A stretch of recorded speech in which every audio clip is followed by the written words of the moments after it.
자, 오늘 본문에는 두 가지 시선이 등장합니다. 상반된 시선이에요. 하나는 예수님의 시선입니다. 14절을 보면 또 지나가시다가 알페오의 아들 레위가 세간에 앉아 있는 것을 보시고, 예수님의 시선이지요.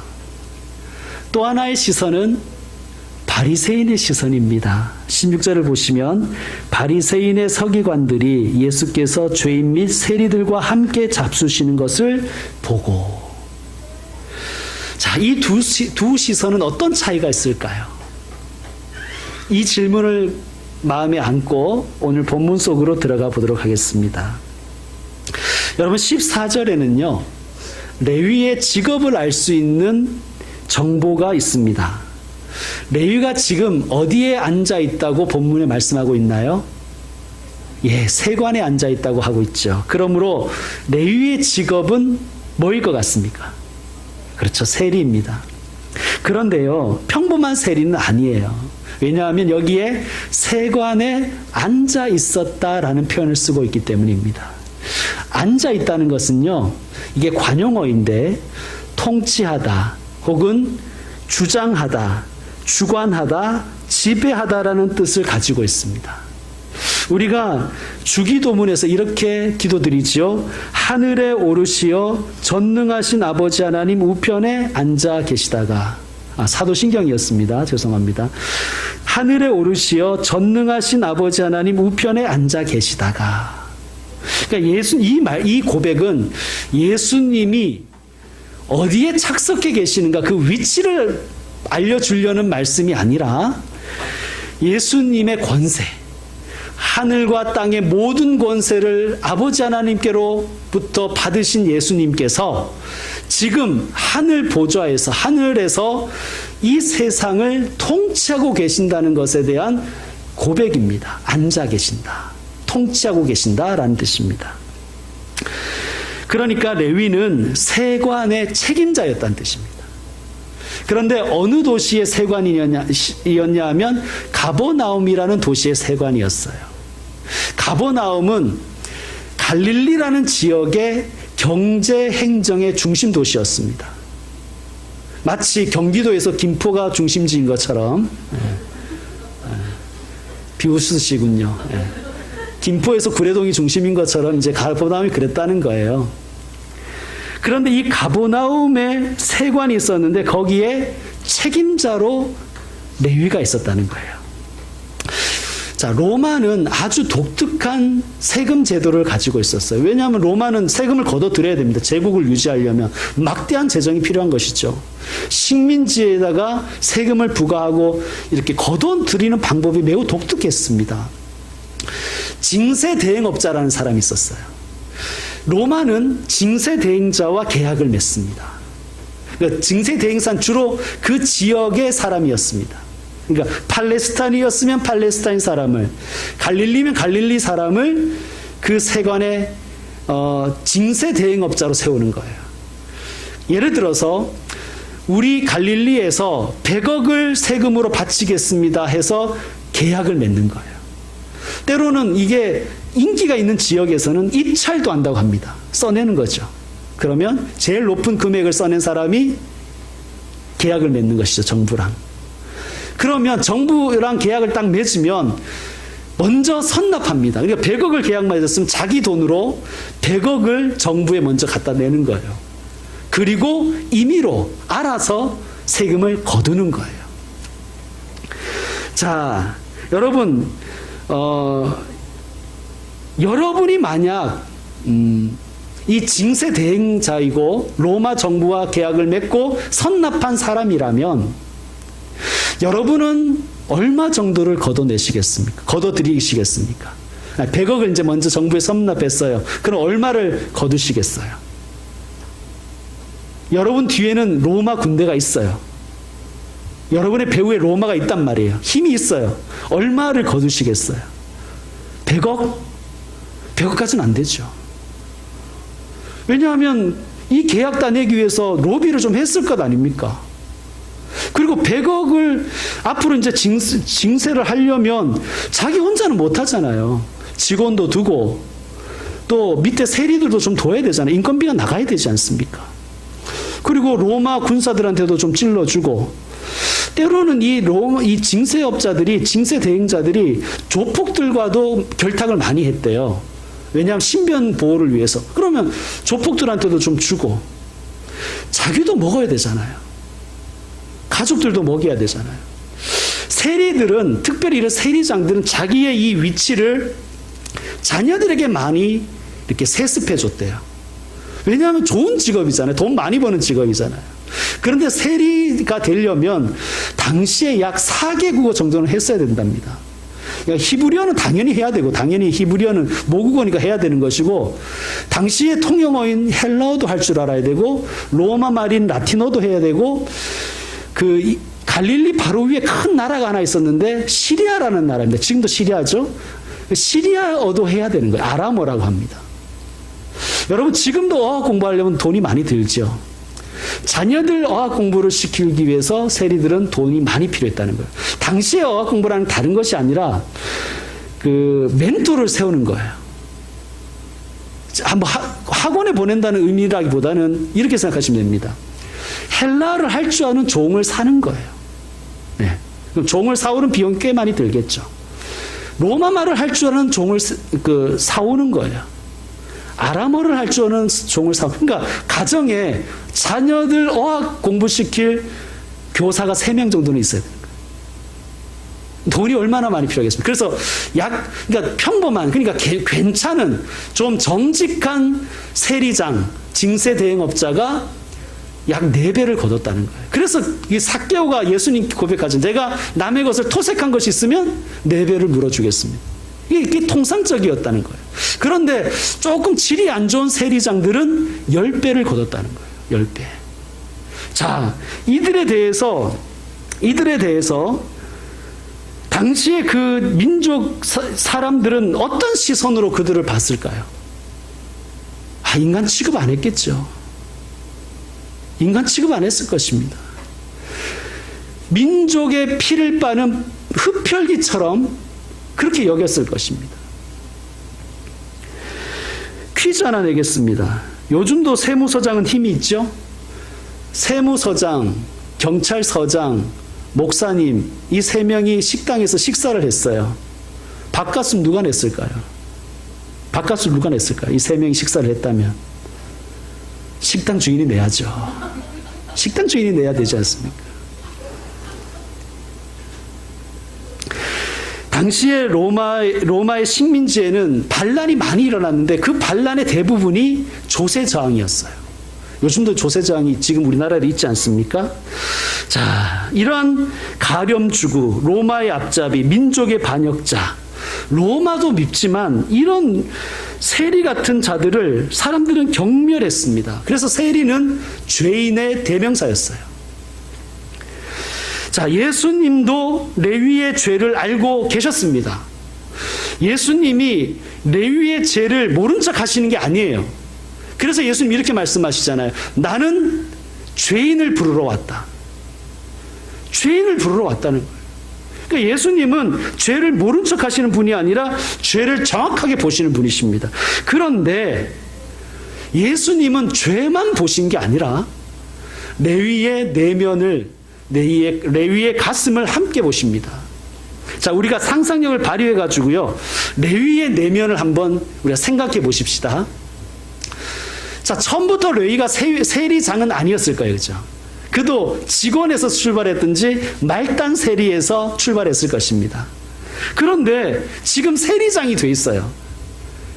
그것은 뭐 몇 가지 경우가 있겠죠. 너무 일을 잘하니까, 능력이 있으니까 전임 세리장이 자기 자리를 레위에게 물려줬을 수도 있어요. 자, 여러분, 세리가 어떻게 능력을 인정받을 수 있을까요? 세리의 능력은 어디에서 오는 거예요? 어떤 세리가 능력 있는 세리입니까? 그렇죠. 돈 잘 걷어들이는 게 능력 있는 세리인 거예요. 그러니까 레위는 만약에 전임자의 자리를 물려받았다면 그는 능력 있는 세리였어요.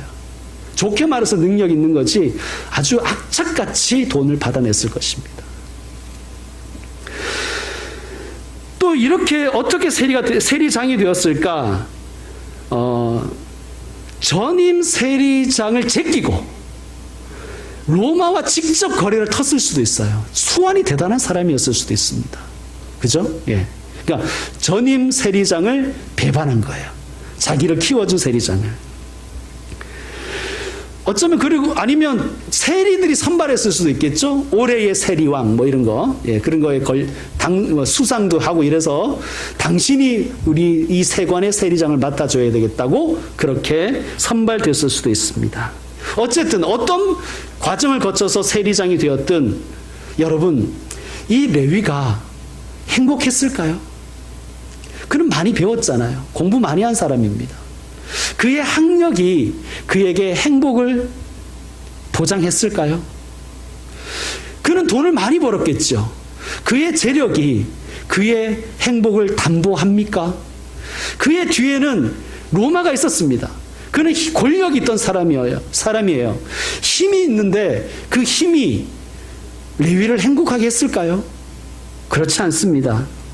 레위는 다른 사람의 눈에 눈물 나게 한 인생을 살았기에 그의 눈에 피눈물이 흘렀을 것입니다. 여러분, 레위에게는 마음을 터놓을 수 있는 친구도 없었을 거예요. 많은 사람들이 레위의 주변에 있었을 것입니다. 그리고 레위를 보면 아이고 세리장님 하면서 막 머리를 조아리고 막 손을 비비고 막 웃고 이랬을 거예요. 그러나 레위 뒤에서는 침뱉고 욕하고 손가락질했을 거예요. 저런 더러운 놈. 레위도 그걸 알았을 것입니다. 왜냐하면 자기도 그랬을 거니까요. 그의 학력도 그의 재력도 권력도 그에게 행복을 주지는 못했습니다. 레위에게 만약 자식이 있었다면 그도 여느 부모들처럼 자식의 행복을 바랬겠지요. 아무리 악한 자라 해도 자식에게는 좋은 것을 줄 알잖아요. 그러나 레위의 자식들은 세리의 자녀라는 이유만으로 똑같이 손가락질 당하고 사람들의 차가운 시선을 견뎌야만 했을 것입니다. 그것을 보는 아비의 마음도 슬펐을 거예요. 괴로웠을 것입니다. 자, 우리가 레위라는 이름을 볼 때 그는 아마도 레위 족속이었을 가능성이 있습니다. 뭐 아닐 수도 있고요. 그냥 이름만 그렇게 붙였을 수도 있어요.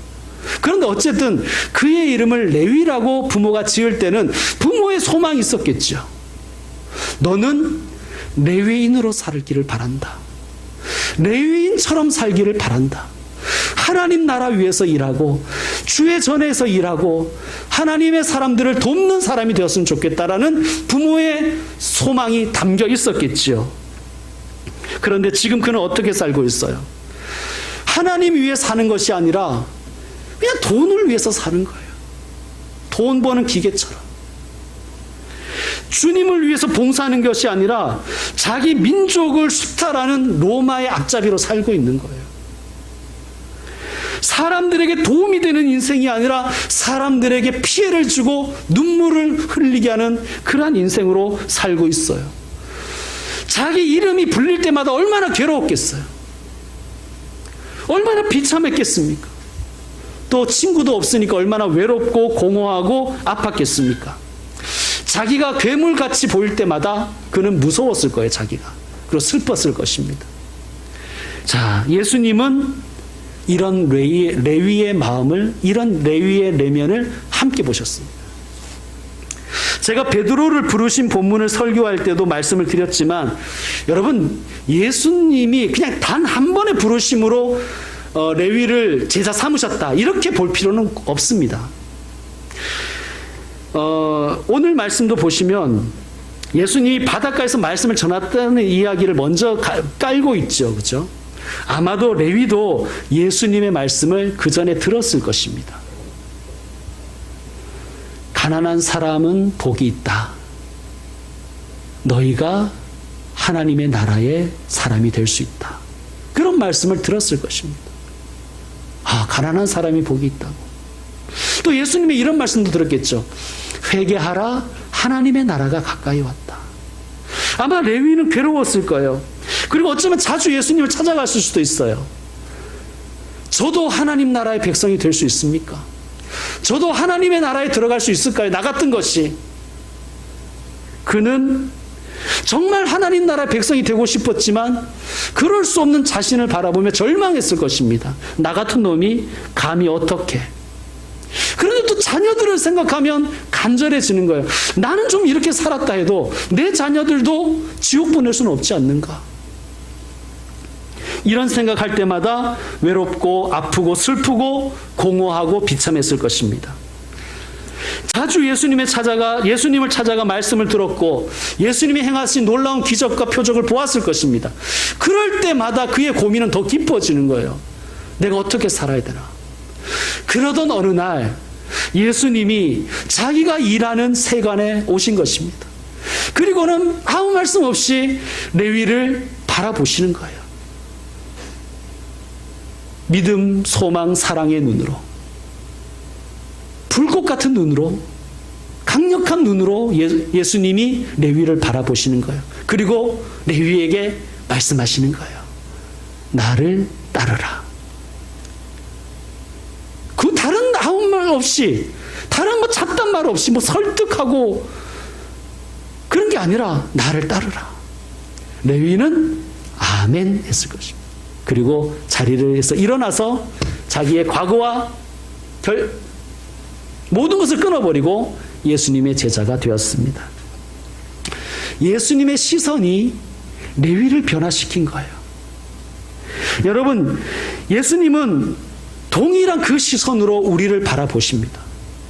여러분, 예수님의 시선을 여러분이 느끼셔야 됩니다. 예수님은 우리를 사랑의 눈으로 보고 계십니다. 아프니? 그래, 내게 와라. 내가 너를 낫게 해줄게. 예수님은 소망의 눈으로 우리를 바라보실 것입니다. 길이 없다고 길이 없니? 내가 길이란다. 내게로 와라. 나와 함께 가자. 예수님은 믿음의 눈으로 우리를 바라보실 것입니다. 죄 때문에 괴로우냐? 내게 오너라. 내가 용서해주고 너를 깨끗하게 씻어주겠다. 예수님의 시선이 우리에게 말씀하십니다. 반면에 바리새인들의 시선은 어땠을까요? 너 병들었구나. 절로 가. 가까이 오지 마. 나한테 옮을까 봐 겁난다. 너는 죄인이야. 너는 가망성이 없어. 너는 끝이야. 너는 지옥의 땔감일 뿐이야. 바리새인들은 언제나 채점표를 가지고 사람들을 바라보았습니다. 오늘 본문에는 세리 및 죄인들이라는 표현이 있죠. 여기서 말하는 죄인들은 우리가 생각하는 그런 크리미널, 그런 범죄자들이 아니에요. 이 죄인들은 어떤 사람들이냐? 바리새인들이 죄인이라고 한 사람들이에요. 여러분, 르완다 집단 학살을 아십니까? 1994년에 약 100일 동안 다수파이면서 피지배계급인 후투족이 소수파인데 지배계급인 투치족을 약 100만 명 학살한 사건입니다. 원래 후투족과 투치족은 평화롭게 함께 살았어요. 근데 벨기에가 이 나라를, 르완다를 점령하여 식민 지배하면서 두 민족은 반목하게 되었습니다. 그런데 이 두 부족은 생김새로는 구분이 불가능하대요. 똑같이 생겼다는 거예요. 그럼 어떻게 후투족이 투치족을 학살했는가? 누군가가 제가 투치야 이러면 죽였다는 거예요. 저 사람이 투치다 이러면 가서 몰려가서 학살해버렸다는 거예요. 여러분, 무섭지 않습니까? 손가락의 방향이 생사를 결정하는 거예요. 타인을 지명해야만 살아남는 거예요. 그러니까 막 사람들을 투치라고 지명한 것입니다. 마치 바리새인들처럼. 바리새인들이 지명하면 죄인이 되는 거예요. 쟤는 죄인이야. 너 죄인이야. 너 죄인이야. 여러분, 우리 역사에도 이런 일은 비일비재했습니다. 제주도 사선 사건 때도, 한국 전쟁 때도 사람들은 손가락으로 지명했어요. 저 사람 빨갱이에요. 저 사람 악덕 지주예요. 이러면 그냥 학살당하는 거예요. 지금은 어떻습니까? 지금 우리 사회는 어떻습니까? 빨갱이다. 토착 외구다. 그냥 지목하기에 바쁘죠. 여러분, 바리새인의 시선으로 보면요, 살아남을 사람이 아무도 없어요. 여러분, 우리는 예수님의 눈으로, 예수님의 시선으로 봐야 됩니다. 여러분, 예수님의 시선으로 나를 보세요. 그러니까 바리새인의 시선으로 나를 보면요, 절망스러워요. 근데 예수님의 시선으로 나를 보면요, 소망이 생겨요. 나도 용서받을 수 있구나. 나도 치유받을 수 있구나. 나도 하나님 나라 백성, 하나님 나라 일꾼이 될 수 있구나. 여러분, 예수님의 시선으로 내 가정을 봐야, 내 자녀를 봐야 소망이 생기잖아요. 여러분의 시선으로요, 여러분의 시선으로 자녀를 보면 그냥 못마땅한 거 구석이에요. 못마땅한 거밖에 없는 거예요. 여러분, 그리고 또 한 가지 제가 목사로서 부탁드리는 것은 예수님의 시선으로 교회를 보십시오. 바리새인의 눈으로 이렇게 교회를 보면요, 마음에 드는 교회가 하나도 없습니다. 뭘 저렇게 하고 있나, 저렇게 산뜻하지 못해서 교회가 되겠냐, 뭐 이런. 일을 저렇게 하면 안 되지. 설교를 저렇게 하면 안 되지. 교회 운영을 저렇게 하면 안 돼. 봉사는 저렇게 하는 게 아니야. 바리새인의 눈으로 보면요, 이 땅에 살아남을 교회가 하나도 없어요.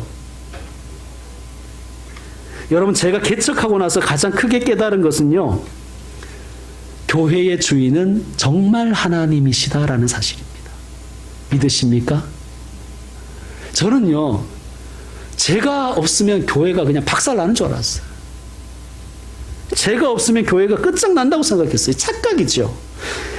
애쓴다고 되는 것도 아니고요, 손 놓고 있다고 안 되는 것도 아니더라고요. 그러니까 여러분, 너무 교회 걱정하지 마세요. 여러분, 교회가 걱정돼가지고 등록도 잘 못 하시는 거 아니에요.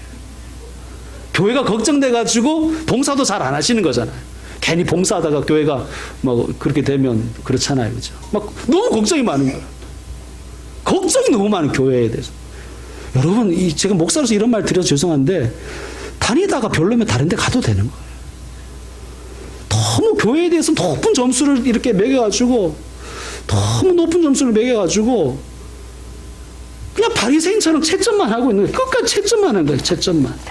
그냥 그 채점표 내려놓고 예수님의 시선으로 교회를 한번 보십시오. 이 교회 주인도 하나님이시지. 부족함이 많은데 하나님께서 인도하실 거다. 그런 소망의 마음 가지고 등록도 하시고 교회를 섬기시길 바랍니다. 부담 느끼라고 한 얘기는 아니에요. 예. 여러분, 예수님의 시선으로 봐야지요. 내 시선으로 보고 바리새인으로 시선으로 보면 희망이 없어요. 자, 17절에 예수님이 이렇게 말씀하시잖아요. 예수께서 들으시고 그들에게 이르시되 건강한 자에게는 의사가 쓸데없고 병든 자에게라야 쓸데있느니라. 나는 의인을 부르러 온 것이 아니요 죄인을 부르러 왔노라 하시니라. 내가 병든 사람임을, 내가 죄인임을 아는 것 참 힘들죠. 그런데 그래야 희망이 있는 거예요. 왜? 내게는 의사가 필요하구나. 내게는 예수님이 필요하구나를 깨닫기 때문입니다. 여러분, 내게 예수님이 필요하다는 것을 깨닫는 인생, 그걸 고백하는 인생, 그게 정말 복된 인생이잖아요. 사기 국어를 하고 뭐 재력이 있고 권력이 있는 인생이 행복한 게 아니라, 나는 예수님 없으면 안 돼요. 우리 가정에는 예수님 없으면 안 됩니다. 우리 교회는 예수님 없으면 안 됩니다. 이 고백하는 사람과 가정과 교회가 복된 거잖아요. 야, 저 교회 가보니까 저 교회는 예수님 없어도 될 것 같아. 그런 교회는 모르겠습니다. 정말 불행한 교회 아닌가요? 저 교회는 말이야, 뭐 너무 좋아서 예수님 없어도 될 것 같은 교회는 좋은 교회가 아닙니다. 여러분. 바리새인들은 자기가 건강하다고 생각했어요. 그래서 막 사람들이 지적하고 다니는 거예요. 너는 나쁜 놈이다. 너는 아프다. 너는 병자다. 너는 죄인이다. 자기는 건강하다고 생각했어요. 예수님 말씀하시잖아요. 건강한 자에게는 의사가 쓸데없다. 예수님 또 이렇게 말씀하십니다. 나는 의인을 부르러 온 게 아니야. 왜냐하면 바리새인들은 어떻게 생각했냐 하면 메시아는 의인을 부르러 온다고 생각했어요. 의인을 불러서 보상해 준다고 생각했어요. 상급 준다. 그러니까 자기가 의인이잖아요. 그러니까 바리새인들은 나는 구원이 필요한 게 아니라 보상이 필요하다고 생각했어요. 그러니까 구원은 그냥 무조건 받는 거고 나는 상급을 받아야 돼. 이렇게 생각했던 거예요. 그런데 예수님의 이 선포는 아마 바리새인들에게는 견딜 수 없는 폭탄이었을 것입니다. 나는 의인을 부르러 온 것이 아니야. 나는 죄인을 부르러 왔어. 여러분, 혹시 레위의 다른 이름 혹시 아십니까? 레위의 다른 이름. 마태복음하고요, 누가복음 읽어보면 레위의 다른 이름이 나와요. 레위의 다른 이름은 마태입니다. 우리가 잘 알고 있는 그 마태복음을 쓴 마태예요. 예수님의 제자 마태. 여러분, 예수님의 시선이 레위를 마태로 만들어냈습니다. 마태의 이름의 뜻은 혹시 아십니까? 마태는 선물이라는 뜻입니다. 여러분, 예수님의 시선으로 봐야 내 자녀가, 내 가족이 내게 선물인 거예요. 예수님의 시선으로 봐야 내 교회가 내게 주신 선물이 되는 거예요. 예수님의 시선으로 봐야 내 조국이 내게 주신 선물인 거예요. 바리새인의 눈으로 보면요, 다 루저입니다. 나도 루저고, 내 자식, 내 가족 다 루저고, 내 이웃도 루저고, 다 내 방해꾼이고, 죄인이고, 그렇게 되는 것입니다. 사랑하는 성도 여러분, 예수님의 시선으로 바라보며 내게 주신 선물들을 발견하는 복된 한 주간과 인생 되시기를 축원합니다. 어떻게 보느냐가 중요한 거예요. 이제 말씀 마무리하겠습니다. 제가 몇 해 전에 본 영상이에요.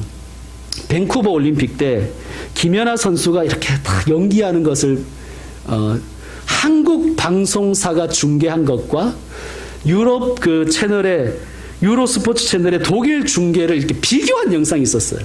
여러분 혹시 기억하십니까? 보신 분들도 있으시죠? 한국 방송의 그 중계진이 말합니다. 저 기술은 가산점을 받을 수 있습니다. 독일 방송에서는 똑같은 장면을요, 한 마리의 나비죠. 그렇군요. 마치 꽃잎에 사뿐히 내려앉은 나비의 날개짓이 느껴집니다. 한국 방송, 코너에서 착지 자세가 불안정하면 감점 요인이 됩니다. 독일 캐스터는 동일한 장면을 음반 위를 쓰다듬으면서 코너로 날아오릅니다. 실크가 하늘거리며 잔무늬를 경기장에 흩뿌리네요. 한국, 저런 점프는 난이도가 높아요. 경쟁에서 유리합니다. 독일 해설자, 제가 잘못 봤나요? 저 점프 투명한 날개로 날아오릅니다. 천사입니까? 오늘 그녀는 하늘에서 내려와 이 경기장에서 길을 잃고 서성이고 있습니다. 감사할 따름이네요. 한국 방송, 경기를 완전히 지배했습니다. 금메달이네요. 금메달, 금메달. 독일, 울어도 되나요? 정말이지 눈물이 나네요. 저는 오늘 밤을 언제고 기억할 겁니다. 이 경기장에서 유나의 아름다운 몸짓을 본 저는 정말 행운아입니다. 감사합니다. 신이시여. 자, 동일한 연기를 보면서, 동일한 김연아 선수를 보면서 한 사람은 채점표를 들고 금메달이냐 아니냐 가지고 봅니다. 그러나 또 한 사람은 그의 연기를 보면서 천사를 발견하고 감사를 발견하고 자기가 이 연기를 본 것이 행운하다, 그렇게 고백하는 장면. 여러분 어떤 시선으로 인생을 살고 싶으십니까? 어떤 시선으로 내 삶을 바라보고 내 이웃을 보느냐에 따라서 우리의 삶은 완전히 달라질 것입니다. 언제나 채점표 들고 언제나 지적해 보려고 혈안이 된 바리새인의 시선이 아니라 믿음, 소망, 사랑과 눈물을 가득 담은 예수님의 시선으로 살아가십시오. 그럴 때 내가 삽니다. 누구보다도 내가 사는 거예요. 그리고 내 자녀도 살고 내 가족도 살고 내 이웃과 내 교회가 살아나는 거예요. 왜 그렇습니까? 그가 내게 주신 선물인 것을 발견하기 때문입니다. 여러분, 예수님의 시선으로 한 주간 살아보십시다. 그리고 우리에게 주신 선물들을 발견하십시다. 기도하겠습니다. 하나님 아버지 감사합니다. 예수님의 믿음, 소망, 사랑의 시선으로 우리가 살아났습니다. 예수님의 그 사랑으로 우리가 구원받았습니다. 그러니 이제 우리도 예수님의 시선으로 나와 내 가족과 교우와 이웃을 바라보게 하여 주시옵소서. 예수님의 시선이 머무는 곳에 하나님의 나라가 임하는 것을 믿습니다. 주님, 그동안 우리는 채점표를 들고 바리새인의 눈으로 바라봤습니다. 이제는 그 채점표 내려놓고 예수님의 시선으로 바라보게 하여 주옵소서. 그래서 우리의 일생을 살면서 내게 주신 선물을 많이 발견하고 그래서 감사하고 찬양하는 아름다운 인생이 되게 하여 주시옵소서. 예수님의 이름으로 기도드립니다. 아멘.